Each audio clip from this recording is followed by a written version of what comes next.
السلام علیکم ورحمۃ اللہ وبرکاتہ۔ معزز ناظرین، تعلیم و تعلم یوٹیوب چینل پر آپ کا استقبال ہے۔ سلسلہ نمبر 121، سوال نمبر 1۔ ابو معبد جب اپنے کام سے لوٹے تو ام معبد نے ان سے سارا واقعہ کس طرح بیان کیا؟ اے، خدا کی قسم ایک مبارک شخص ہمارے پاس سے گزرے۔ بی، انہوں نے ایسی ایسی باتیں کیں۔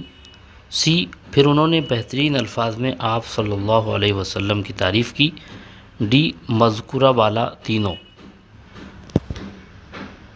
جب ابو معبد گھر تشریف لائے تو ام معبد نے ان سے سارا واقعہ بیان کیا اور یہ کہا کہ خدا کی قسم ایک مبارک شخص ہمارے پاس سے گزرے، انہوں نے اس طرح کی باتیں کی اور انہوں نے آپ کی اچھے الفاظ میں تعریف کی۔ آپشن ڈی درست جواب۔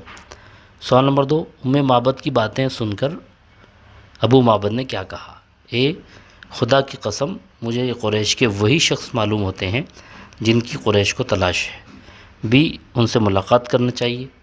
سی، ان کی خدمت کرنی چاہیے۔ ڈی، مکے والوں کو یہ واقعہ سنانا چاہیے۔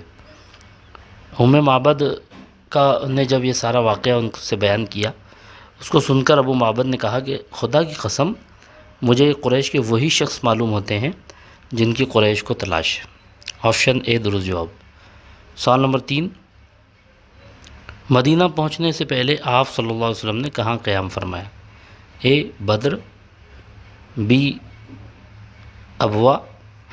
سی، قبا۔ ڈی، احد۔ آپ مکے سے ہجرت کرتے ہوئے جب مدینہ تشریف لے جا رہے تھے تو مدینہ پہنچنے سے پہلے آپ صلی اللہ علیہ وسلم نے قباء میں قیام فرمایا۔ آپشن سی درست جواب۔ بہت بہت شکریہ۔ السلام علیکم ورحمۃ اللہ وبرکاتہ۔